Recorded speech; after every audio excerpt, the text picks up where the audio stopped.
So today we have as our guest presenter Amita Kiley from the Lawrence History Center. Amita is the collections manager and research coordinator. Yes. Right? Okay, yes, sorry. And she will be talking to us today about history on the road.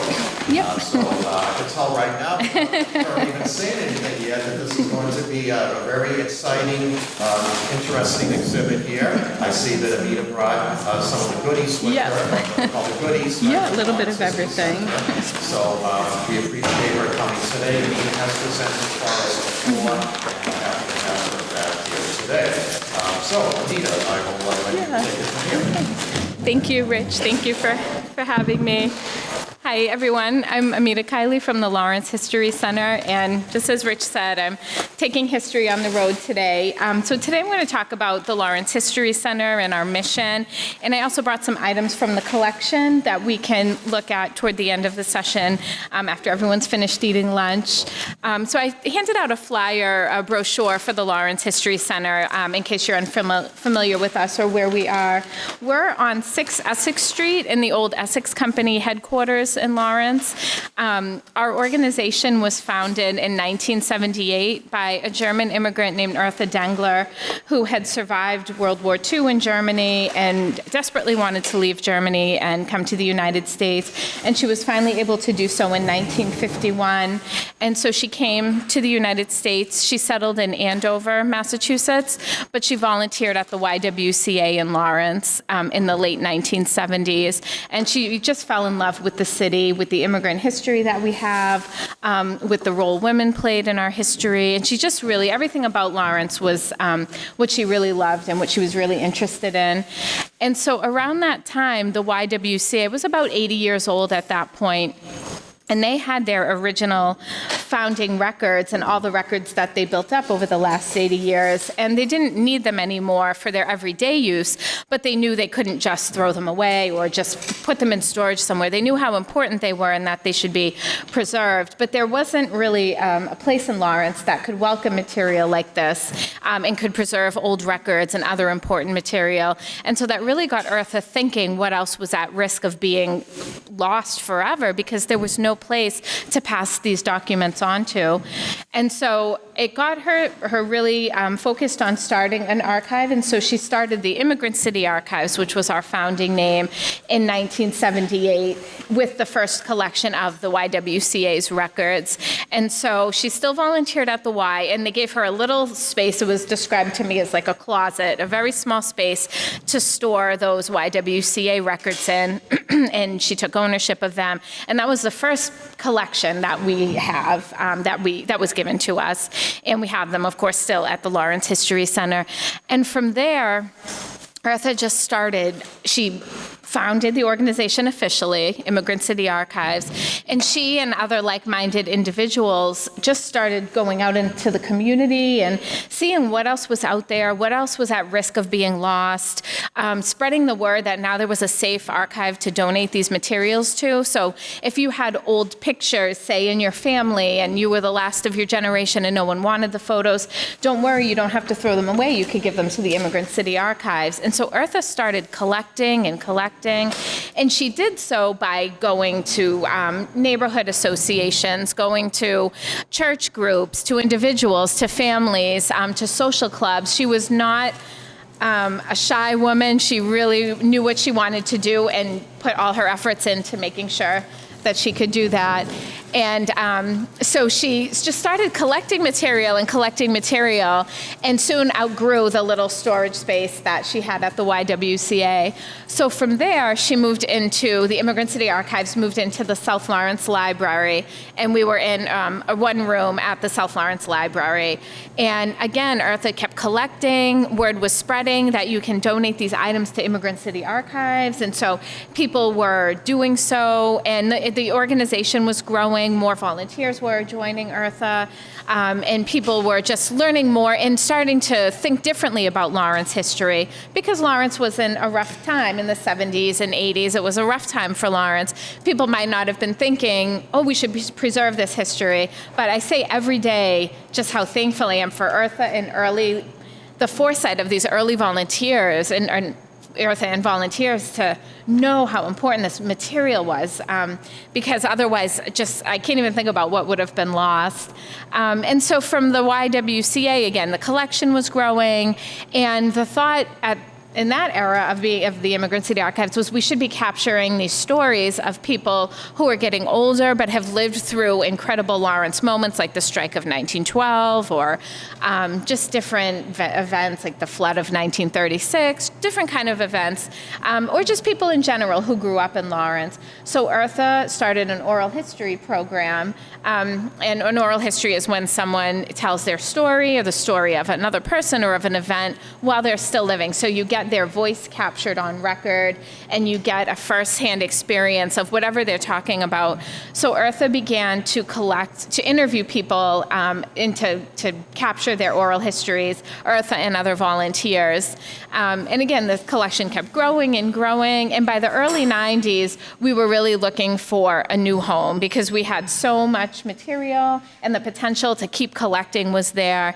And so around that time, the Essex Company headquarters, which is on 6 Essex Street, was on the market. And the Essex Company headquarters was the headquarters of the Essex Company, and the Essex Company is the group that planned and developed the city of Lawrence. And they vacated their 6 Essex Street headquarters in the late 1970s or so, and a private owner bought the whole facility. And so it consists of, and you can see on your brochure, the front of our building, but it consists of an main office building and then a carpenter shop, a warehouse, a blacksmith shop, stable, shed. So it's really its own little compound. And when the Essex Company vacated the premises, they left behind all of their records. So they were the group that actually, like I said, they created Lawrence. They, in 1845, were chartered to build the Great Stone Dam, and then from there, carve out the canals, divide up the land, and auction it off to people. And that was land from from Methuen and Andover. That's the land that made Lawrence.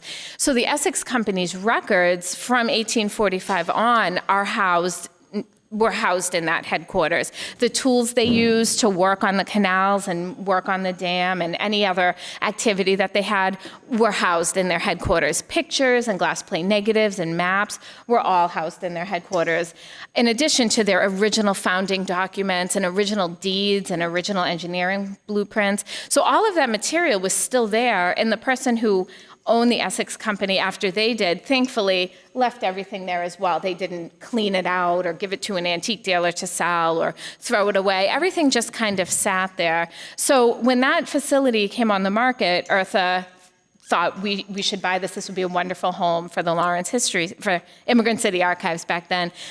And through the generosity of so many people, including Mr. Sear, who owned the facility, he was very generous with her and the organization on what he charged for the property, we were able to outright buy it. So we own what was the Essex Company headquarters at 6 Essex Street as of 1992 when we purchased it. So now it's home to the Lawrence History Center.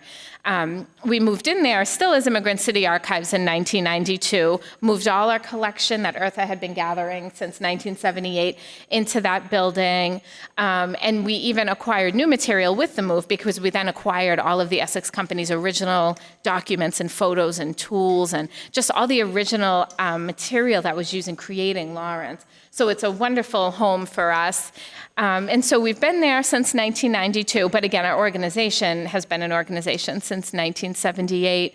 And around the maybe early to mid 2000s, we changed our name from Immigrant City Archives to Lawrence History Center to kind of reflect a little more accurately what we do at the History Center, because it really is, we're an archive, of course, and that will always be our core mission as an archive, but we're so much more than just an archive. We're really a center where people can connect about Lawrence history, where students can come and learn about their city, or residents of Lawrence can come and learn about the city.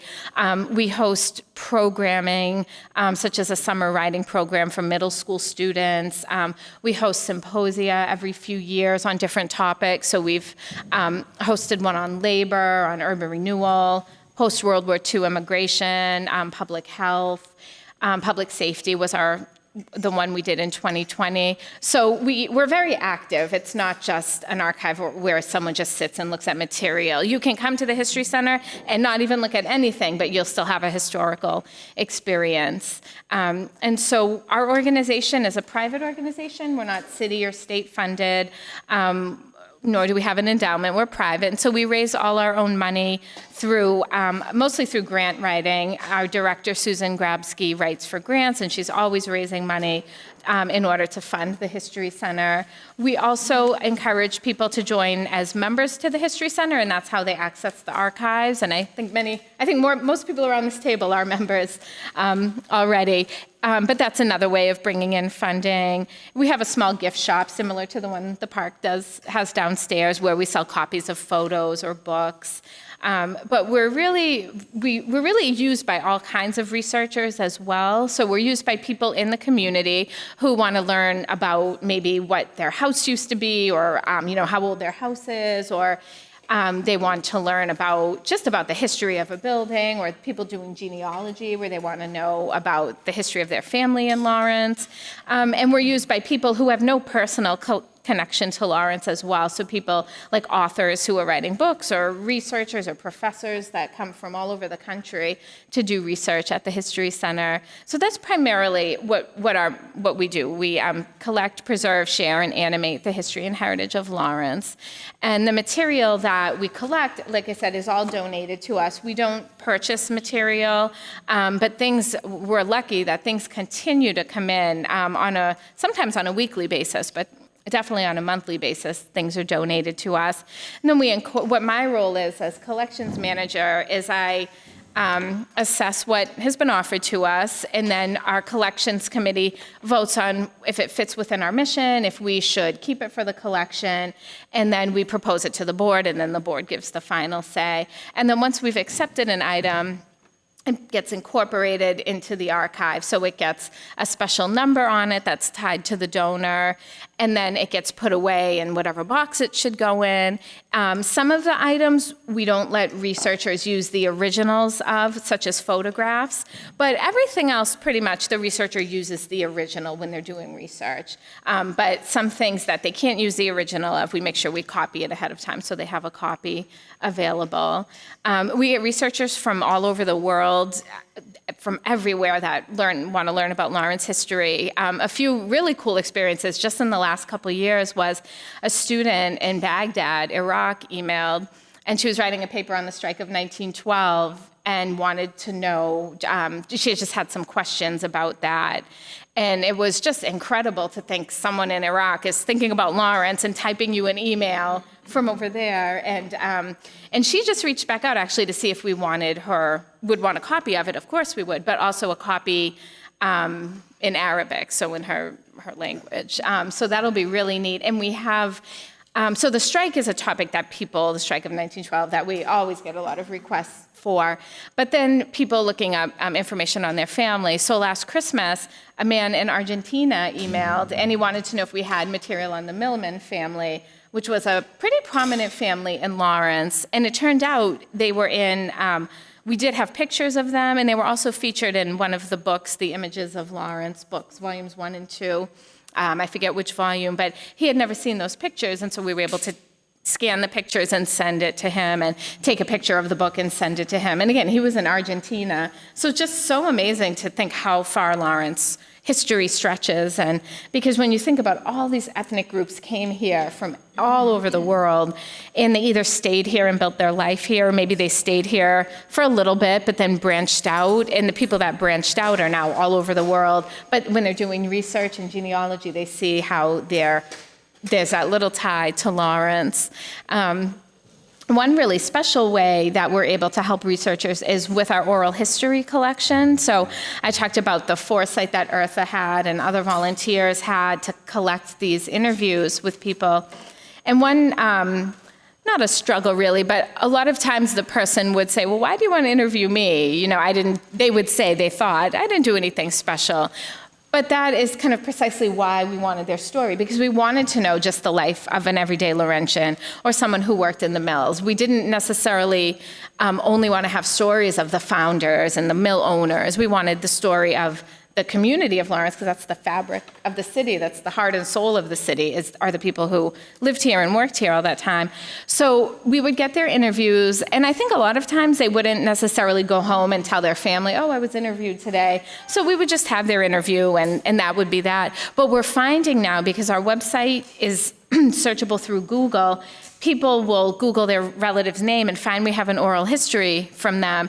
And so there have been many times where we've been able to provide an oral history to someone who hadn't met that relative. Like just last summer before, maybe, we worked with a young woman who was doing a project for National History Day, and we had an interview with her great-great-grandmother who was involved in the strike. And Maddie had never met her great-great-grandmother, so never heard her voice. There were no tapes of her or anything. But she found we had this interview and was able to hear her great-great-grandmother's voice for the first time. And her dad, it was his mother, and so like he was able to hear her voice again. And so we love when that happens. And it happens like frequently. I'd say at least probably 20 times where we've had an interview, and to be able to provide that to someone, it's just awesome. And again, it's because our Bertha and early people just had that foresight, like we have to capture these stories, and it's just, I can't say enough how much I appreciate their vision to do this, to capture these histories while the people were still alive and able to share their story.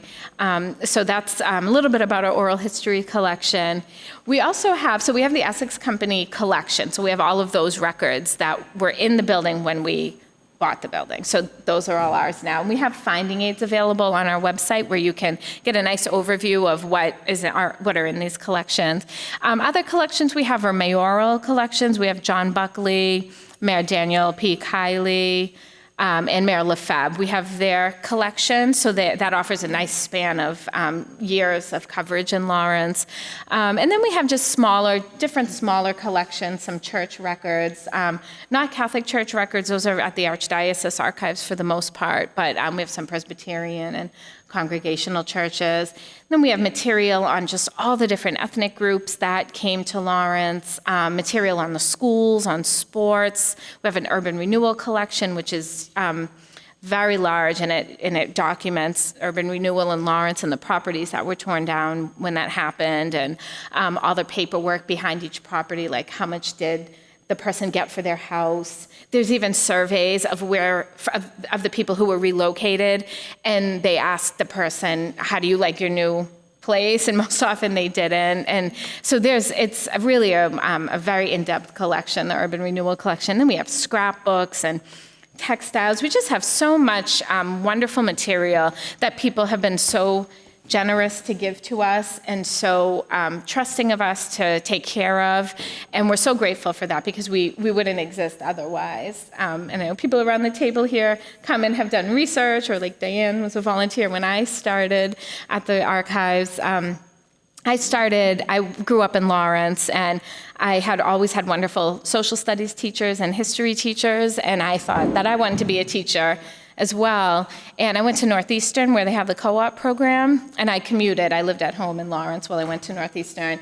And so when I was looking for a co-op job, being a history major, I was able to find back then, Immigrant City Archive. So that was a while back. And I started again as a co-op student, and then even when co-op was over and I was in class, I stayed on maybe once a week working at the archives, and just stayed on, and I had another job as well. But I always stayed with the History Center. And then in 2009, I became full-time at the History Center, and then in 2015, moved into the current role as collections manager and research coordinator.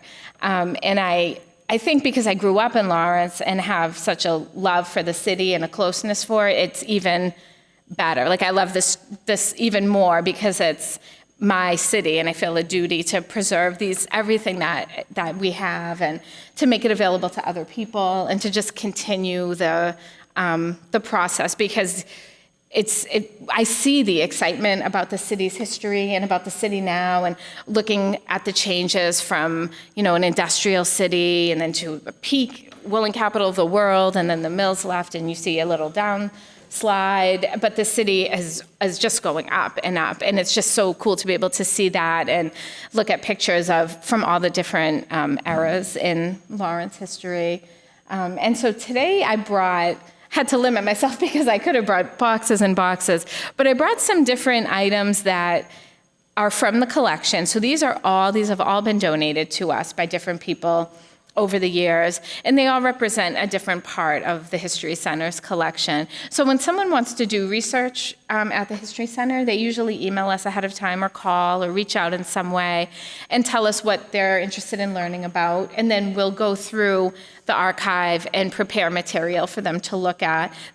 All this material, what you see, this would be in our closed stacks. So the closed stacks is a especially climate-controlled room that's shut off from people, where the bulk of the collection is stored. And this way it can be as best preserved as we can, having it at a steady temperature all year round. And then we bring things out to people. So that's a difference between an archives and, say, a library, where books are just on the shelf and you just get them on your own. All this material is put away in a certain area and it's filed in a very particular way. So even if we opened up the archives to the public, like the special collections, people wouldn't know where things were. So they sit in our research room, and we have material in our research room that can just be accessed. You can sit there and look at the books on the shelves or the pictures. But the bulk of the collection is in the closed stacks. So I brought some photos today. In the archives at the Lawrence History Center, we have about 40,000 photographs that go from early Lawrence, so from the beginning of when they were creating the dam, all the way up to present day Lawrence, for example, from the pandemic, or we took pictures of the testing site on Marston Street at its peak to show all the cars lined up, because it's very, very important to us to document current history so that we stay relevant as an archive. You can't not save something because it's not old, because then 10 or 20 years from now, you'll have really an incomplete archive with bald spots. So we're always collecting material that document the history of Lawrence. So the photographs, like I said, the photos, I brought the originals today, but the researcher wouldn't look through the originals because it'd be too much wear and tear on the photos. So and this was actually my first job at the History Center, was to photocopy the photographs, put the originals in an acid-free sleeve like this, and then they're in a special box, and then in a special vault. So it's like triple protection. And I would photocopy the photo and write the information if we knew it. Sometimes there's no information. Sometimes we know a lot about the person in the photo. And I created binders. So the photos are cataloged in binders by subject. So these are some of the ethnic group subjects. So this is a French photo of a French man, and then African American, and we have Jewish, and then some are just, this was someone who I think had one of the first automobiles. So at the end we can look through everything, but I'll just kind of tell you what things are now. I brought some woolen samples that were made in the Lawrence mills. And these always strike me because I don't think of the colors, like that they would have these vibrant colors back then, or who knows what do I mean by back then, but we have a whole box of these, and they're just, I love that we're touching something, and these are okay to touch, they're a show and tell, so that you're like touching something so old, or something that was made right here in Lawrence. And that's what I love so much about the History Center, and what I find people who visit us to do research too, it's like you're interacting with the very same items that your ancestors created, or that your ancestors interacted with. So those are some neat fabric samples that we have. This was just recently donated, this Lawrence High sweater, Lawrence High 1944. Joe Bella donated this. Probably many of you know Joe. I didn't think he was that old. So we have a large Lawrence High collection. So we have the sweater. We have other sweaters like this. We have a Lawrence High jacket, one of those satin jackets. We have yearbooks, which, again, we can look at these after. The yearbooks start maybe 1941. I'm not sure if they made them prior to that, because we don't have any, and the library doesn't. But we have Lawrence High bulletins, which were like newsletters, going very far back. And those are really neat because we have, you could look through and find, if your grandfather wrote the class essay, it might be in the bulletin, and there's pictures. We have the bulletin featuring Thelma Todd, who was the famous actress from Lawrence.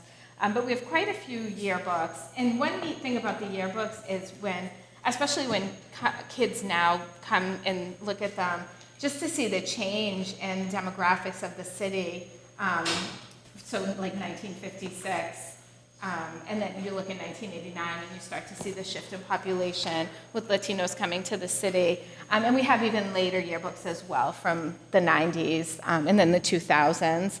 And again, we always want to keep collecting the history of the city. So we have the Lawrence High graduation programs over the years and other material that's related to the school photos.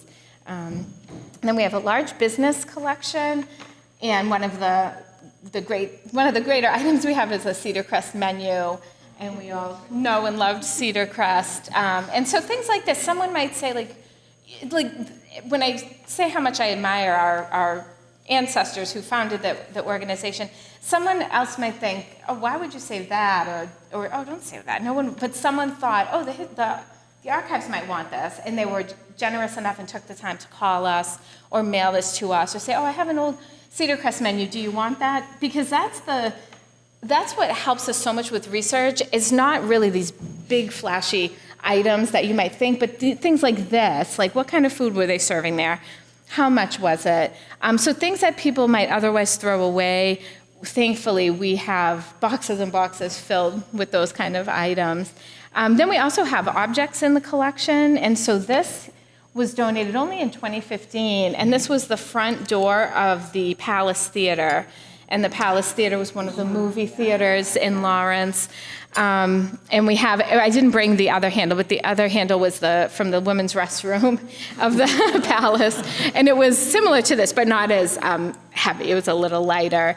And the lady who donated this in the other handle, she knew someone in the 1970s whose company was charged with tearing down the theaters, and he saved this for her back then. And so she had it all those years, and then she thought she would donate it to the History Center. So we have these, and she donated these. She said it was in memory of all the hands that have touched this. It was a beautiful way she worded it. Another really neat artifact we have is this billy club it actually was not used in the strike of 1912, and that's what makes it just so neat. We have several in the collection, but this one was given to the man who donated it. It was given to his father, and he worked in the payroll department at the Pacific Mill, and he was given this during the time of the strike to protect himself with it, and he refused to use it. He didn't want to use it to hit his workers, and so he was let go from the company. And his name was Harry Leonard, and you can see the H in the leather. But that's just a really cool example of an object that we have. And then we have booklets on Lawrence history. So this features all kinds of photos of different areas of Lawrence and buildings. And then this study, Growing Up Hispanic in Lawrence, was done, I believe, in the 1980s, and it's just a firsthand account of what that was like, what growing up Hispanic in Lawrence was like, because it was such a shift from how Lawrence was before World War II, and then how it became a Latino majority city. And we're actually working with the Friends of the State Park on an exhibit that will kind of tell this story a little bit from maybe mid-'80s and onward, and how Lawrence became the city that it is today. And so something like this would be very helpful in finding out what people thought about growing up in Lawrence at that time. And then we have material from Semana Hispana. This is just a booklet from 1993. But we have booklets for every year that they've had Semana Hispana, which started in the late 1970s. And again, it's a really great way of showing the current history of the city, and then for this organization internally, for them to see how far they've grown as an organization. So we get people from Semana Hispana who come in to see what we have on their own organization. And then another book about Lawrence history here, Horizons, which came out on the 100th anniversary of the city. And then some really neat items that, do you want to read mine, or? Okay. that reflects the different ethnic groups, because Lawrence was called the immigrant city. As you can see here in the Donald Cole book, and he writes about Lawrence 1845 to 1921 and all the different immigrant groups that came here. He writes about where particular groups worked, where did they live, how many were here at different times. So there's a lot of great statistics in that book, and that book's actually digitized. It's online as well. But he talks about kind of facts and figures of the ethnic groups that were here. And in the archives, we have actual material from the different groups and from their different societies. So this sash and then the hat was from one of the Lithuanian groups. And it was worn when they would have, maybe if they were in a parade or if they were any time where they would be out in the public as a society, as an organization, they would wear they would wear this outwards like this with the hat. And I have a picture too of a man wearing it. And then another thing these societies did is when a member died, they would also go to the wake, to the funeral in solidarity as a show of support. And if that was the case, that they would reverse it and they would wear the black side when they when they were in mourning for one of their members. So it's just a beautiful, beautiful piece. This was donated by Jonas Stenza, who has donated a lot of material to us, especially regarding the Lithuanian community in Lawrence. But it's just such a beautiful remnant, I don't want to say, but a beautiful piece of the ethnic history that the city had and the different groups that were here. And another example from the Lebanese community is this book. This was History of Young Men of Deir al-Qamar and Suburbs. And that's a town in Lebanon that a lot of Lebanese people in Lawrence came from. And they had a society, and there were societies like this in every group you could think of. It wasn't just Lebanese, like German had a society like this and other groups. And it was a society where it was a social society, you would pay dues, and then the dues would be distributed if a member was in need. So if a member was sick and couldn't work and needed some financial help, they would give them financial help from their dues. If they needed, say, a bed at a hospital or some kind of medical care, they would be able to give some money from the dues. If someone died, they would send flowers to the family from the dues. So it was almost like an insurance system in a way, but it was really just a beautiful social network of people who cared about each other, who had the old country in common from where they all came, and then they all came to this new place, and it was a nice way for creating a network that they knew they had something to fall back on almost if they needed it. I love this ledger because it's when you look at it up close, it's written in English on one side and Arabic on the other, which I just love. We love this ledger, so that's what I brought in today especially. It's neat to see things in the original writing, the original language of the people, because that's what they would have spoken surely at these groups.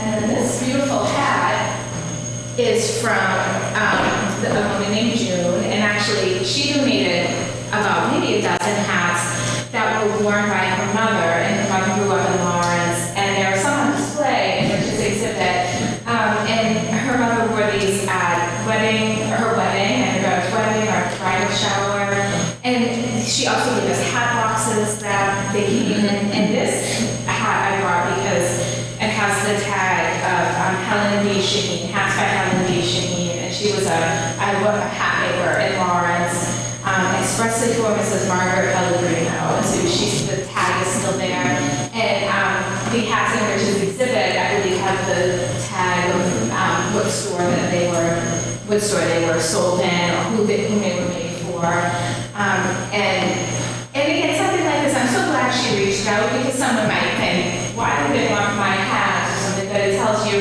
so much about fashion at the time, or businesses, or even just about the family in general. So that's, again, beautiful. And I think one of her mothers was especially thankful that she really needed them. Then we have, this is from the Pacific Mills. Actually, I think this one in case in this one, Rich. We have different ones, and again, after we can, what they have, look more closely, but this is the different, actually this one is cotton, we have some wool too, but it's the different stages of cotton and the different fabrics that the Pacific Printworks could, patterns that they could print. So it's kind of like a traveling salesman case and a really good traveling display of what they could do. We have other ones too with different designs, and there's one in the exhibit as well. And then we have more photos here. I have this album. It was just very interesting. Most of the photos we have are loose, like the ones there, but we do have some that are in these original albums, such as that one. And those photos we kept in the album. And then just another part from our business, a Bishop's matchbook with the matches removed. We always cut out, if we ever get matchbooks donated, we cut out the matches. But this is from Bishop's Restaurant, which everyone loved in the city, which is no longer standing. And I also brought city directories, and these are wonderful research tools because they list people who lived in Lawrence, people sometimes who worked in Lawrence but didn't live there by last name. They don't list children, so it's really working age people and up. But you can look through and you can look up your relative and you can see where they worked, where they lived. You can look up, they have kind of like yellow pages where you can look up different businesses in the city. The beginning of the city directory, it usually has an overview of the city, so it might show you the population at that time. It will list the different clubs and societies and city departments. Even 1915 and later, so not in this one, but in this one, you can look up by street. So you can say you grew up on Essex Street, you want to know every single person that lived on Essex Street or business on Essex Street at that time. You would go to the Essex Street section, you could look everyone up. And sometimes the businesses have neat ads that are just neat to show you about. Sometimes they're funny. I found the ones that are like a butcher shop, just a bunch of pigs and cows on their ad. But we use these all the time because a really frequent question that we get are, where did my relative live in Lawrence, or where did they work, or what street was. Like someone yesterday wanted to know where it was called Tom's Snack Shop. Where was that? She knew it was on Canal Street and didn't know the address, and I was able to, and she knew the date, so I was able to go right to the book and look it up and find the address for her. So they're just wonderful. We use those all the time for research, and they're a great source, so you'll get to look through those. The way we're able to do all this and take care of all this material are mainly through volunteers and interns. We're just the staff of two. I may have said Susan, our director, and myself, and we're the only paid people there, but we have a wonderful, wonderful team of volunteers who come once a week or every day or a few times a month, different times. Some come for maybe a couple hours, some stay the whole day. There are all kinds of varying options, and we're always open to volunteers, so if anyone wanted to volunteer or knew someone who wanted to, you could reach out to me and we could set that up. And so volunteers do different things, like now they might copy the photo and then put it away and write the information, or they'll file things away in the different boxes, or they'll box up, say, the sweaters or the textiles that we get. The volunteers also help answer research requests, so I don't answer everyone on my own. I could not do that, but Kathy Flynn, who is our head researcher, answers the majority of them, and I make sure that they're answered.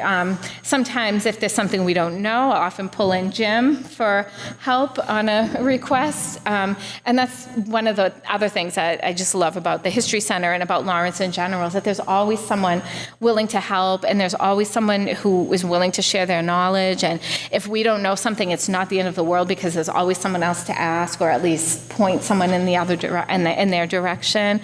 And on all different topics, like Jim probably is good on every topic, but there's some people who are maybe specialties in a certain area, and they're always willing to help. I want to talk about some of the improvement projects. Oh, yes. Great idea. Yes, thank you, Rich. Good idea. Yeah, so the building, of course, was built in 1883, and there was no handicap accessibility put into the building. So in the late 1990s, the people then at the History Center put an elevator in into the building. And so we had the elevator, but it didn't always work. It wasn't as functional as it should have been. So we decommissioned it maybe 10 years ago or a little more recently, and just didn't have it because it just wasn't working. But our director, Susan, was able to raise money over the last 2 or 3 years or so to actually take out that old elevator that never worked and put in its place a working, up-to-date elevator. And that happened actually during 2020 when it could, and then into 2021. And so we have, so as of 2021, we have a fully functional elevator, and we have an entry behind the building. When you come in our courtyard, there's a little walkway that goes behind the building with a little ramp in the back. So we're fully wheelchair accessible, whereas before we weren't. If someone could get in the building, we could bring material down to them, but some people just cannot. So now we're able to, we're fully handicap accessible. And we also just about finished our bathrooms. So we had 2 bathrooms, but they had stalls in them, and they were very cramped and small. They were not handicap accessible at all. And so again, Susan is a wonderful fundraiser and was able to raise some money to make both bathrooms just single unit handicap accessible bathrooms. And so now, we're fully handicap accessible, where before we were kind of partially. So that's been over the last few years. And then just over time, since 1992, we've done things like rip up the carpeting that was in some of the rooms and refinish the hardwood floor below, which is wonderful. We were able to take advantage of things that are given away for free or very cheaply and make upgrades. So I think the Andover Library was giving away a bunch of chairs, and so we were able to take those for free and then now have matching chairs. So we've been doing improvements like that, where when we started, we would just take what was offered, so mismatching file cabinets and just desks, because we needed a desk and we needed file cabinets. But I'd say since about 2017, we were able to take advantage of an offer of shelving when the American Textile History Museum closed in Lowell. They had so much shelving to give away, metal shelving, and they also had some furniture that they didn't need anymore, and so they gave it to the History Center. And so we made really an effort to change the layout, like in our clothes stacks, with this new metal shelving to allow for better storage. We were able to put shelving in our outer buildings to allow for storage out there. So little by little, we make improvements and upgrades when we can, and we always are very frugal about it. So those are some recent, and we're having an open house on September 24th as part of Trails and Sales. It's a Saturday. The blacksmith will be there doing live demonstrations, and you'll get to see inside the History Center. And you certainly don't have to wait. You can contact me earlier to come and visit. But that will be on the 24th and on September 24th. And we'll talk about the new book.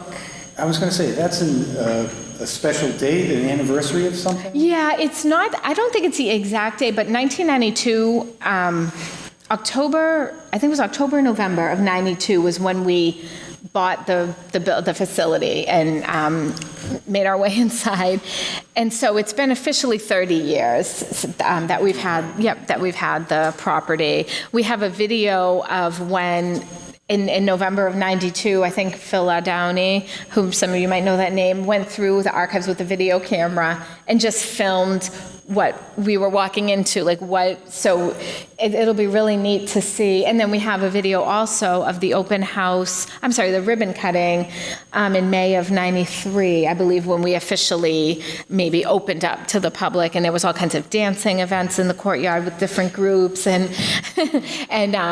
things were on display like this. And I love seeing our earlier volunteers, like Helen is in there, and our earlier volunteers, that just makes me so proud of where we are now, and how proud they would be, the ones who aren't with us anymore, if they could see what it is now. Yeah. I know Jim is giving a talk about this on July 13th, but can you talk a little bit about your partnership with the Lawrence Heritage Visitor Center? Yeah. The exhibit? Yeah, so we have a wonderful partnership in general because people often come to the History Center wanting to see an exhibit or they just want to walk around and look at things, and we're not necessarily the place for that. We'll show people around the building, but we don't have exhibits on display. So we'll send them to the Heritage State Park to see the exhibit and to with the summer to do walking tours.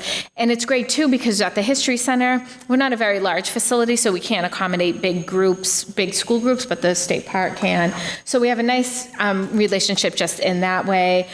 Because we don't have exhibit space, we don't exhibit these items, but we'll work with Rich when he does exhibits and exhibit items through him and through others maybe who are doing exhibits. So that's been a long-standing relationship. And then with this exhibit that we're working on, the state park opened in 1986, and so the exhibit is as up-to-date as 1986.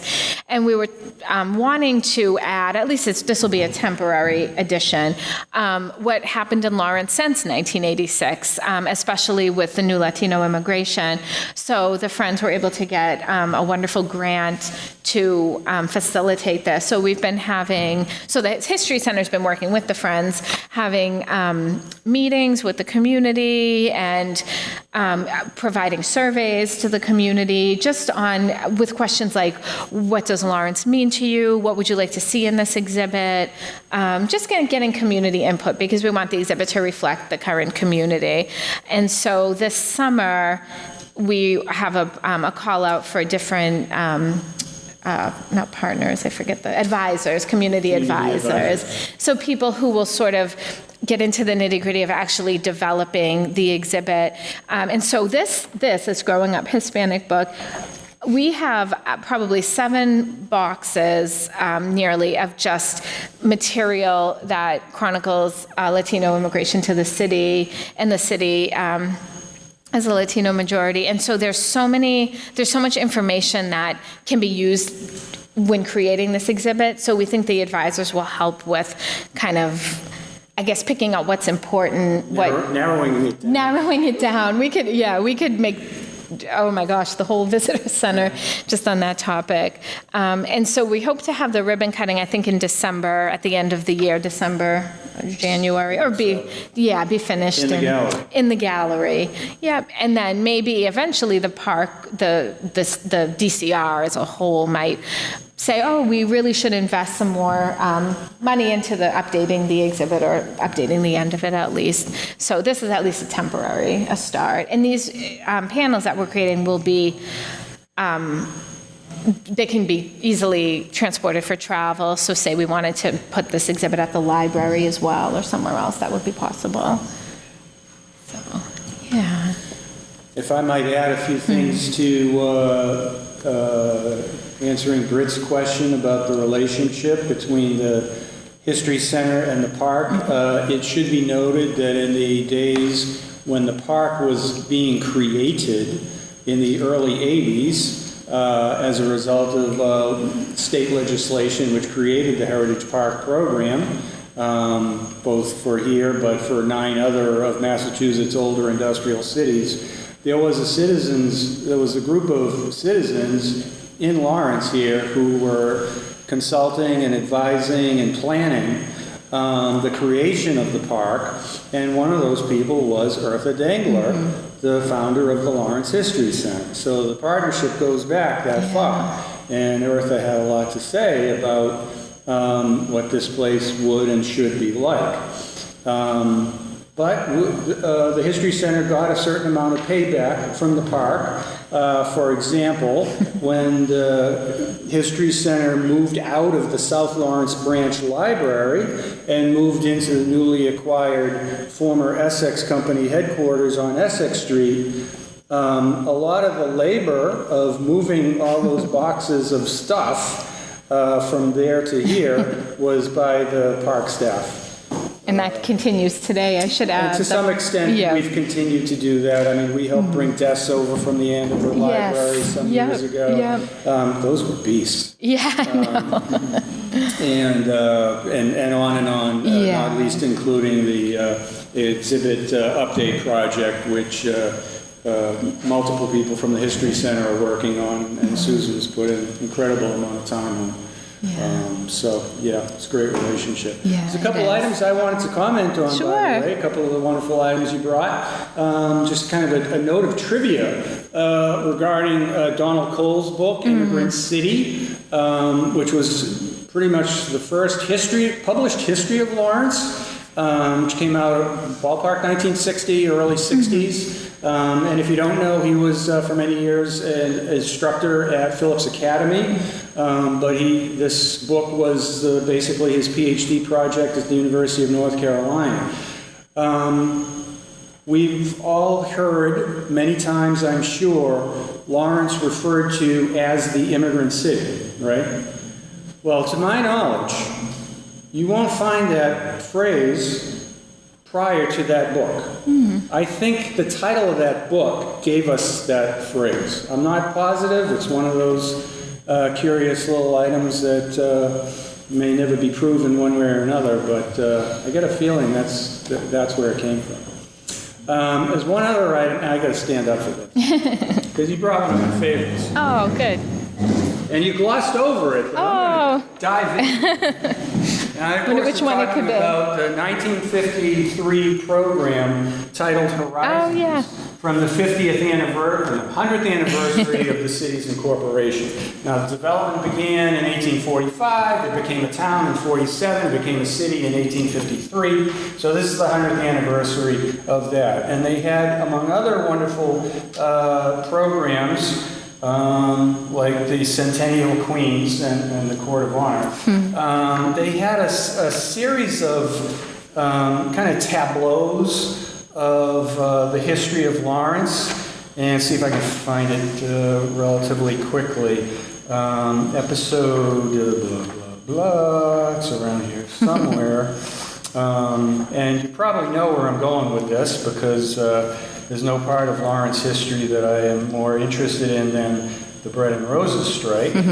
And it is actually something that I've spoken about at previous brown bags. I talked about not just the history of the strike, but how the strike has been remembered and forgotten, suppressed and revived, etc. And this book contains one of the best examples of that.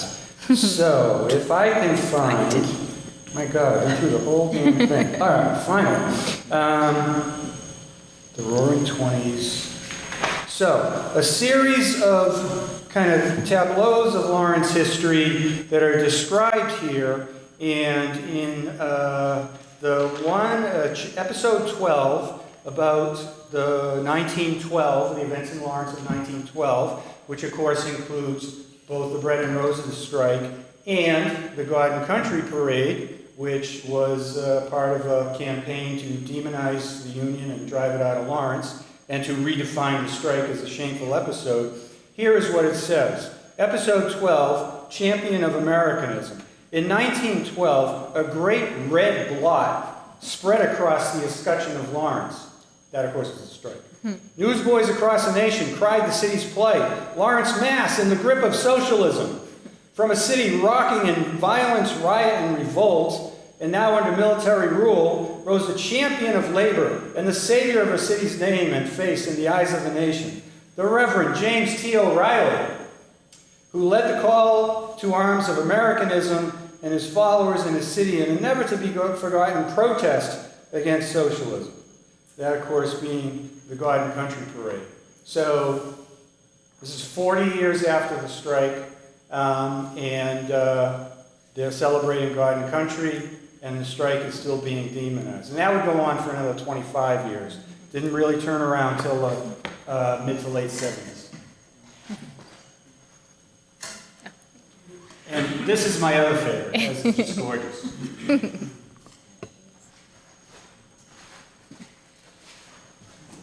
Okay, Any any other other- questions or comments Yeah. for Amita? I have a couple. Yeah.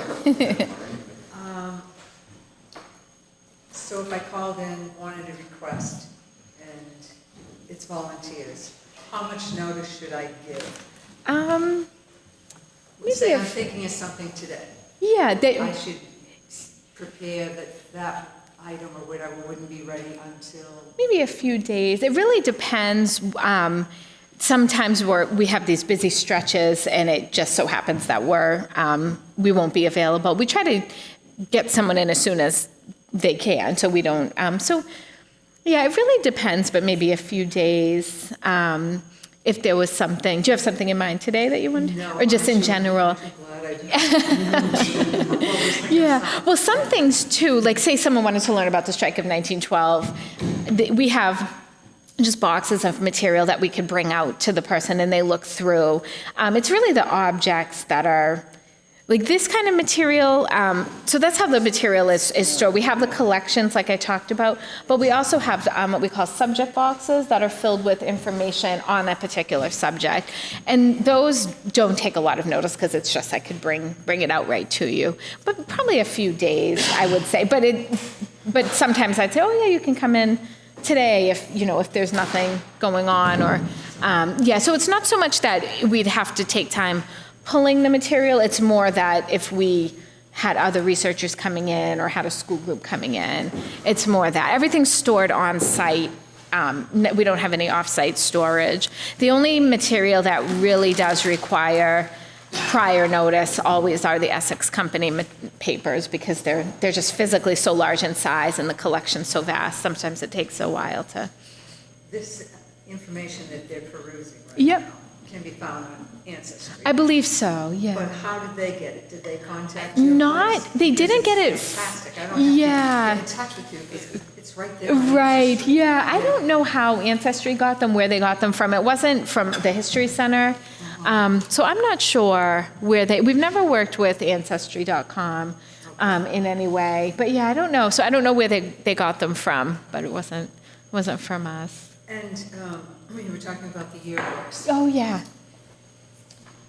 Oh, yes, the library has yearbooks. Do you have duplicates of what they have? Because, for instance, the class of 41 is not in the library. Okay. And they have said to me, well, maybe it was because of World War II.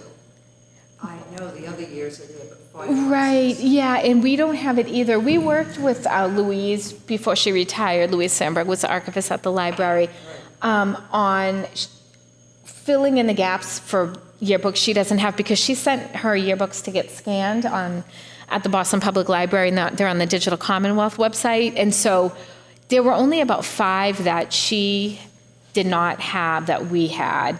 And at 1941, I don't think we have either. Yeah, so I don't know. On classmates.com also, you can bring them The up, yearbooks, okay. but not 41. Yeah, so yeah, it's a mystery as to. Spring of 41, we weren't in the war yet. That's what I Right. know, and when I was told what I was told, I knew, but I didn't want to say anything. Yeah. The other, another question I Yeah. have is, as you know, the generations coming up now, there's no penmanship in school. Right. You can't read anything. Yeah. And as this history goes on, people aren't going to read the records, and it's Yeah. really important for all documents. They Yeah. just can't read it. Right, and we get that with interns. Some of our interns or work study students, you're right, could not read. No, and I remember we actually have in our collection the passport of Abbott Lawrence, who was one of the Lawrence family, the founders of Lawrence, or who Lawrence was named. And his passport is written in French. It's signed by John, I forget if it's John Adams or John Quincy Adams, but it's signed by John Quincy Adams, I think. But the passport is in French, and we actually had one of our summer writing program leaders, this young woman, and when the package came, it came in the mail, and we had all the kids gather around while we opened it, and it was in French, and we thought, oh, none of us could read French, but the summer writing leaders, maybe 20, was able to read French, but then when she looked at it and went to read it, it wasn't in, it was in penmanship, cursive, and she couldn't read cursive, so she couldn't read it. So with that, we transcribed it into typing, but that's not realistic with all of the documents. But that's happened not so much with researchers where they couldn't read it, but more of a student who's maybe working on something for us, and they'd have to write down what was written, but they can't read it. And for, as years go on. Yeah. For instance, you go into countries now, like, the communities like the Welsh Yeah. in Wales, they can only be learning how to speak, write, and do all. And- Right. And the thing is here, Right, you're when it right. comes to documents, you've got this next generation coming up. Right, they How won't are be they- able to read it. How are they, so it's a real consideration that somebody needs to be Yeah. thinking of, like, this will be how we do it. Well, that's. One of our volunteers had an app on his phone that could scan any language, a book, like probably could scan this, and it would translate it on the screen. So I wonder if there'll be something like that, maybe with penmanship, but I wonder, but that's not necessarily, I can see that. yeah, not that that's a, I know, I have some questions. How do you decide what you're going to keep on this? oh, that's a great question. Our focus is on Lawrence, so we primarily only accept material relating to Lawrence. The material doesn't have to be about Lawrence necessarily, and this is evident in our library collection. We have about 5,000 books in total, and they're not all directly about Lawrence, but they're about themes related to Lawrence, so they might be about water power or labor or immigration. So we luckily don't usually get offered items that we wouldn't accept. And if we do, sometimes we'll say it's about Andover, we'll recommend they give it to Andover or North Andover. But some things we aren't taking any more of because we just have so many. Our sewing machines, we have several sewing machines. We actually have about either 9 or 12 trunks at this point, trunks that people use, like the ones in our hallway. And so we made that decision more recently just to not take any more because we just don't have the storage. Luckily, no one has offered one that I've had to say no to because that's very difficult, would be very difficult to do. But mainly the item has to have relation to Lawrence and to Lawrence history. And sometimes we do keep things related to Methuen or Andover or North Andover or even Haverhill, just to have a little bit about the general area, but we don't have much on those surrounding towns. We'll suggest someone donate it. If there's something we don't think we would keep, we suggest they donate it to somewhere else. When Rich mentioned the updates to the building, Mm-hmm. I'm curious about, as on the various tours we've taken, everything was made out of wood. And Yeah. I mean, that's with everything. Mm-hmm. When it comes to, as you said, you have rooms to protect. Yeah. And then obviously acid-free folders, Yep. things of that nature. Yeah. What type of insurance or whatever, are they all up to date, or are things they still need to do for the protection of items? Yeah, I think the insurance we have covers just the collection in general, and Susan could speak better to this. We don't necessarily have certain items insured. I don't think. Susan would really know more, but we have just, of course, general insurance for the building and the contents. Security, things. Yeah, security. We have, cameras and alarm system. So we have, everything is secure as it could possibly be. The vaults, we believe, are fireproof in the building. We have a few vaults in our building. But that would always be, of course, a fear. We try to get things digitized when we can, and we have a server, and we have our digital collection, which certainly isn't as big as our actual collection, is stored off-site.